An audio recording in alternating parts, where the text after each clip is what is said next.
एक विशेष जाति के साथ घोर अत्याचार हो रहा है जो कि चरम सीमा पे है। भय और असुरक्षा का वातावरण समाज में धर्म के नाम पे और अपराध के नाम पे पैदा कर रही है। बीजेपी की सरकार कहती है आप पढ़े लिखे हो, ठीक है, आप जाके पकौड़े बेचिए, पकौड़े बनाइए, चाय बेचिए और पकौड़े बेचिए। बीजेपी की सरकार ने तो हद कर दी, संवेदनहीन सरकार हम कहेंगे।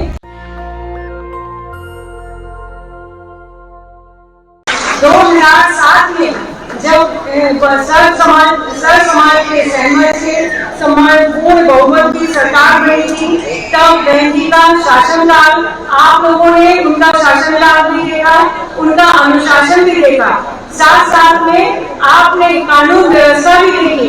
उस समय जो कानून व्यवस्था 2007 से 12 की थी, उसमें हमारी माँ बहनें बेटियां सब बहुत महफूज थी।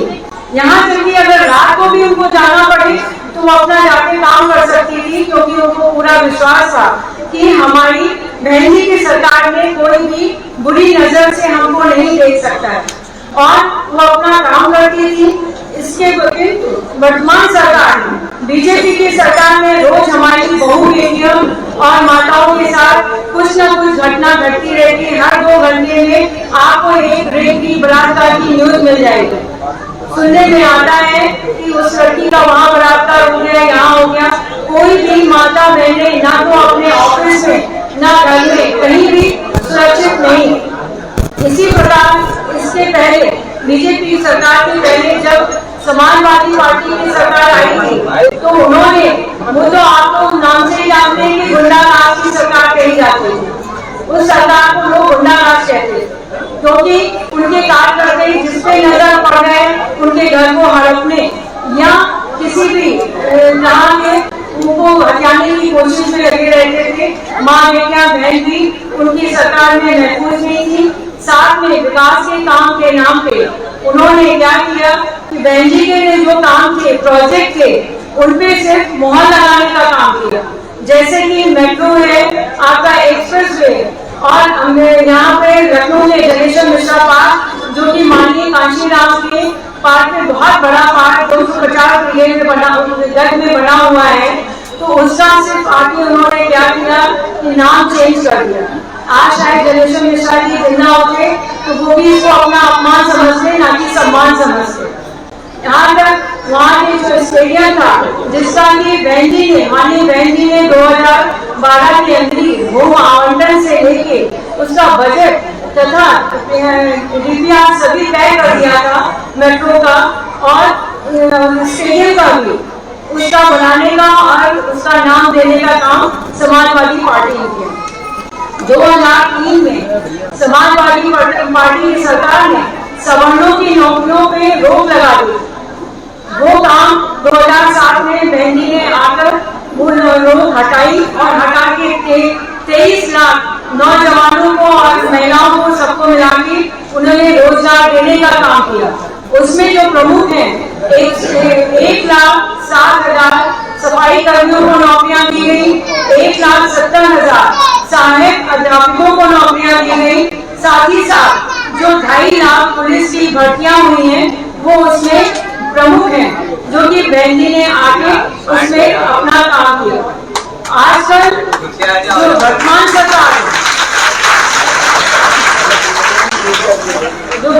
सरकार है, वो रोजगार देने का नहीं, छीनने का काम कर रही है। नौजवान परेशान है, बहू बेटियां सब परेशान है। उन्होंने यहाँ तक कि लड़कियों को तो छोड़िए, नौजवान भी परेशान है। उनको भी एक खास ब्राह्मण समाज के लोगों, आप लोगों को सभी को मालूम होगा, उस के नाम पे पुलिस एनकाउंटर करने के पे वहाँ हत्याएं की जा रही हैं। एक विशेष जाति के साथ घोर अत्याचार हो रहा है जो कि चरम सीमा पे है। आपने खुशी दुबे का नाम सुना होगा। खुशी दुबे जो कि शादी होके आई थी, महज 3 दिन बाद उसको अरेस्ट कर लिया गया कि ये अपराधी है, और नाबालिग लड़की की जमानत 1.5 साल हो गया है, अभी तक नहीं होने दे रहे हैं। साथ में उसकी नौकरानी, जिसके पति को तो मार दिया गया, लेकिन वो 2 बच्चों के साथ जेल में रहने को मजबूर है। इस तरह की संवेदनहीन सरकार है। और तो और यहाँ पे जो लड़के लोग थे उनको भी उन्होंने किसी को बख्शा नहीं है। लखनऊ का ही किस्सा है, वो बेचारा अपने माँ बाप के लिए, एक यंग जवान माँ बाप को देखने, कोरोना से पीड़ित माँ बाप को देखने आया था, उसकी गाड़ी रोक के उसको ले गए और कैंट एरिया में जाके उसका एनकाउंटर कर दिया। तो इस तरह की अराजकता आजकल देश में फैली हुई है, प्रदेश में फैली हुई है। तो हम आपसे यही पूछना चाहेंगे कि आप लोग के बच्चे ऐसी सरकार में सुरक्षित हैं और महिलाएं सुरक्षित हैं। तो इसलिए हम आपसे अपील करना चाहेंगे कि आप बहन जी के हाथों को मजबूत करिए और उनको लाने का काम करिए कि जो 2022 में उनकी सरकार बनवाइए।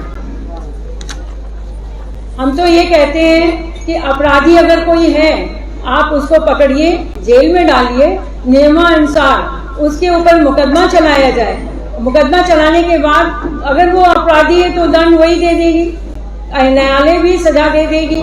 यहाँ इसी तरह जिन लोगों का एनकाउंटर हुआ है उनके माँ बाप बहनों को कोई पूछने वाला नहीं, उनकी कोई थाने में सुनवाई नहीं हो रही है और वो लोग बिल्कुल बुरी तरह से परेशान हो गए। हाथरस का केस आपने सुना होगा, दलित महिला के साथ बलात्कार हुआ, उसकी हालत खराब होने पे उसको एडमिट कराया गया।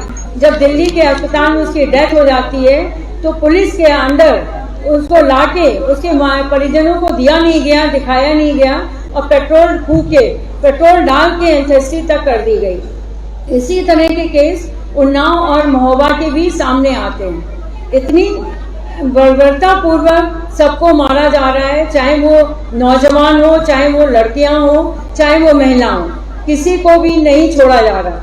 कब कहाँ किसका मौका लग जाए वही काम किया जा रहा है, जो कि नहीं होना चाहिए। इस तरह से ये सरकार भय और असुरक्षा का वातावरण समाज में धर्म के नाम पे और अपराध के नाम पे पैदा कर रही है। और इतिहास गवाह है कि विकास वहीं होता है जहाँ पे अमन, शांति और आपकी सुरक्षा होती है। वर्तमान समय में आप लोग गृहिणी हैं, हम आपसे पूछ सकते हैं सबसे महंगी क्या चीज है आपके लिए? आपकी रसोई, जिसमें हर सामान का दाम आसमान छू रहा है, जो कि कम आमदनी वाले लोगों से पहुंच से बाहर हो रही है। आपका गैस का सिलेंडर देखते देखते 400 से 1000 रुपए के ऊपर पहुंच गया है। आपका तेल का पैकेट चौगुना हो गया है और साथ साथ में पेट्रोल डीजल के भाव तो छोड़िए, आटा, दाल, चावल, आलू, प्याज के भी दाम डबल क्या चौबल हो गए। जो 10 रुपए किलो आलू मिलता था वो आजकल 40 रुपए मिल रहा है। इसी तरह टमाटर भी। तो ये बताइए आम जनता जो मध्यम परिवार से है या गरीब है वो कैसे अपना खर्च चलाएं? और रोजगार के नाम पे बीजेपी की सरकार कहती है आप पढ़े लिखे हो, ठीक है, आप जाके पकौड़े बेचिए, पकौड़े बनाइए, चाय बेचिए और पकौड़े बेचिए। तो वो सोचिए पढ़े लिखे नौजवानों को कैसा लग रहा होगा कि जिनसे कहा जा रहा है कि आप पढ़ लिख के आ गए हैं, तो इससे तो वो पढ़ाई ना करते तो ज्यादा अच्छा था। यही चीज बहन जी की सरकार ने, उन्होंने सबसे ज्यादा शिक्षा पे जोर दिया कि हमारे देश के नौजवान, लड़कियां, महिलाएं कोई अशिक्षित ना रहें। उसके लिए उन्होंने काफी कार्यक्रम चलाए। यही नहीं, अभी विगत कुछ दिनों से सुनाई पड़ रहा है कि 1 पैकेट तेल कहीं दिया जा रहा है, कहीं 5 किलो आटा या 5 किलो चावल। हम आप ही से पूछना चाहेंगे कि 5 किलो चावल अगर 1 या 2 बार भी दे दिया गया तो उससे आप लोगों की रोटी चल जाएगी? नहीं चल जाएगी। तो आप लोगों को क्या चाहिए? जो कि आपकी बंधी आमदनी जिसमें हो वो चाहिए। तो इसलिए इस सरकार का आप ही लोग देख लीजिए, ये सब छलावा है, आपको धोखे में रख के वोट लेने का काम हो रहा है।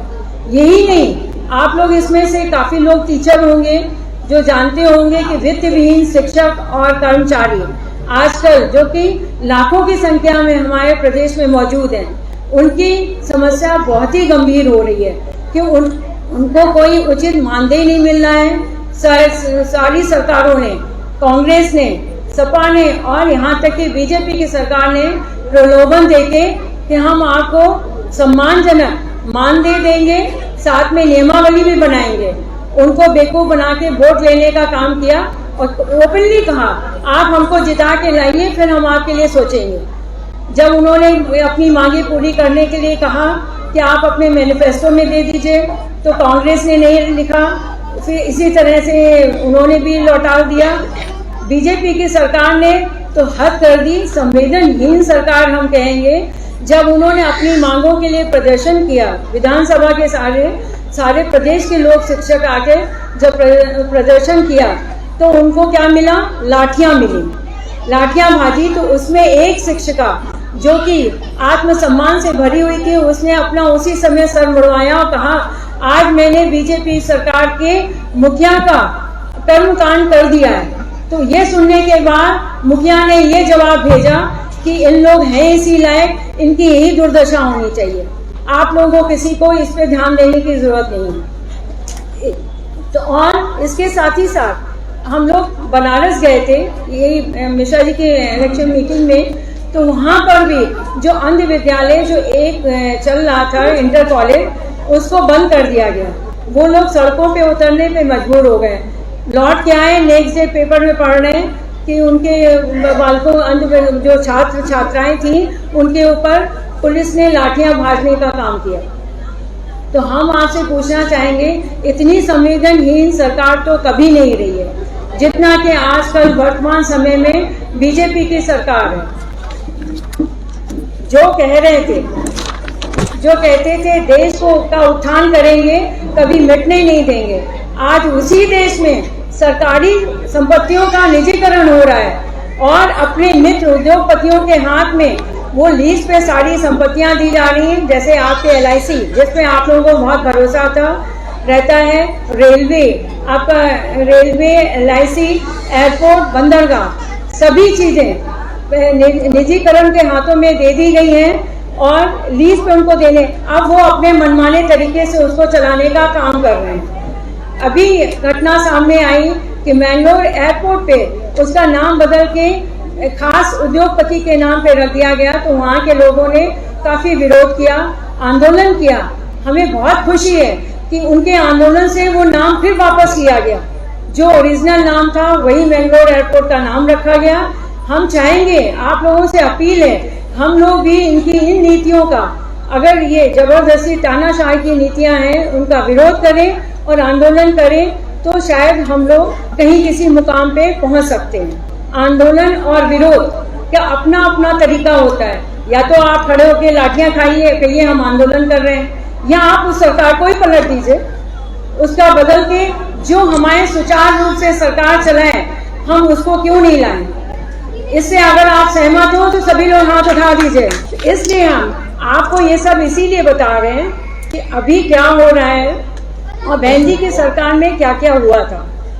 सरकारी नौकरी लोगों को विश्वास जगाती है कि हमारी माँ बेटियाँ, हमारी बहनें या हमारी लड़की सुरक्षित रहेगी अगर हम सरकारी लड़के को ढूंढ के लाएंगे, उसका भविष्य सुरक्षित होगा। लेकिन आप ही लोग बताइए, जब सरकारी विभाग ही नहीं है तो सरकारी नौकरियों का कोई सवाल ही नहीं उठता है।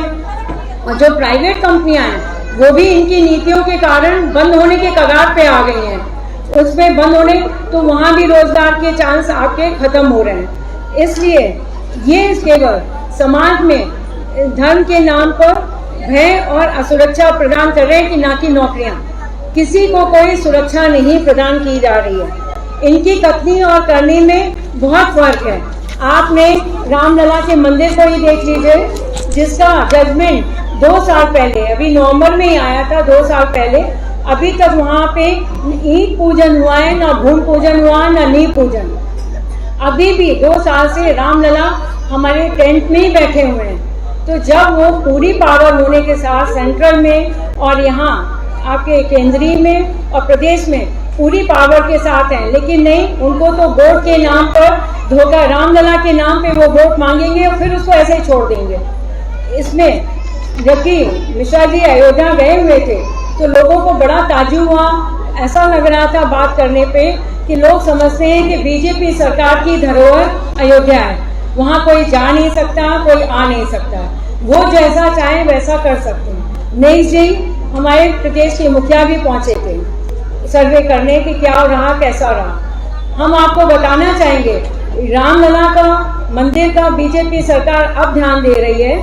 उससे पहले जब बहन जी की गवर्नमेंट आई थी 2007 में, तो उन्होंने अयोध्या का विकास सबसे पहले शुरू किया। उनके सीवर ट्रीटमेंट प्लांट के लिए 12 करोड़ रुपए का सेंक्शन करके सीवर ट्रीटमेंट प्लांट लगाया गया, जिससे कि सरयू नदी मैली ना हो। घाटों का निर्माण किया गया। जहां आज ये दिवाली जलाते हैं, वो भी हमारे देश के कुम्हारों से दिए लेके नहीं जलाते हैं, चाइनीज दिए जलाते हैं। वहां पे वो घाटों का निर्माण महल कुमारी मायावती जी ने किया था। वहाँ पे 14 कोसी परिक्रमा होती है, उसका पूरा निर्माण चौड़ीकरना, सुख सुविधा का ध्यान रखना, पानी और शौचालय का सबका ध्यान रखना, उन्होंने 12 कोसी परिक्रमा को विकास किया था। साथ में इसी के साथ साथ बनारस में भी वहाँ 350 करोड़ का सीवेज ट्रीटमेंट प्लांट लगा, क्योंकि गंगा मैया हमारी बहुत बड़ी है, तो उनको उनकी सफाई के लिए सीवेज ट्रीटमेंट प्लांट लगा। और वहाँ के घाटों का एक करने का काम, सौंदर्यीकरण करने के साथ साथ आप 80 घाट में कहीं एक से चलना शुरू करिए, सारे जोड़ने का काम बहन मायावती जी ने किया था। वहाँ के हथकरघे आज भी बहन जी को याद करते हैं कि बहन जी के टाइम में उन्होंने हमको बहुत सुविधाएं दे रखी थी। अब मेरा धंधा जो है, जो बनारसी साड़ियों के नाम पे फेमस है, वो बंद होने के कगार पे आ गया है। वो कह रहे हैं हम अब प्योर सिल्क आपको नहीं दे सकते, हमको मजबूरन मिला मिक्स करके देना पड़ रहा। वो चीज़ है ही नहीं। पहले जो बनारसी साड़ियाँ होती थी, अब वो नहीं। हथकरघे लोग बहुत परेशान हैं। इसी तरह उन्होंने कन्नौज, जो कि हमारा देश है, जहाँ हम पले बड़े हुए, वहाँ पे भी 140 करोड़ का बजट देके वहाँ पे न्यायालय नहीं था, ठीक से अदालत नहीं थी, उनका नया न्यायालय बनाया गया, जिला कारागार बनाया। साथ ही साथ उन्होंने वहाँ मेडिकल कॉलेज देने का काम किया। और लड़कियों के लिए, भाई वो भी छोटा शहर है, लोग कहते हैं हम कोएड में नहीं पढ़ाएंगे, लड़का लड़की एक साथ नहीं पढ़ेंगे, तो वो प्राइवेट पढ़ने में मजबूर थी, उनके लिए डिग्री कॉलेज बना के देने का काम किया। साथ ही साथ उन्होंने हर गांव में, जो कि मेरे आंखों देखा है कि जब हम 2009 में उसका सांसद का इलेक्शन था, तो हम डोर टू डोर गए, तो वहाँ देखा कि पूछा कि ये सड़कें किसने बनवाई। उन्होंने कहा बहन जी ने आते साथ सबसे पहले गांव की सड़कों का और ट्यूबवेल का और यहाँ के हैंडपंप का इंतजाम कराया। वहाँ पे भी विकास हुआ, साथ साथ बिठूर में भी विकास हुआ। ये लोग कहते हैं जय श्री राम, हम लोग कहते हैं जय सिया राम। नेशनल दस्तक की आपसे गुजारिश है कि अगर इसको बचाना चाहते हैं तो नेशनल दस्तक को सब्सक्राइब करने के लिए रेड कलर के सब्सक्राइब बटन को दबाएं, फिर बेल आइकन की घंटी दबाएं। नेशनल दस्तक को बचाने के लिए बहुत जरूरी है कि हर खबर को शेयर करें, लाइक करें, कमेंट जरूर करें।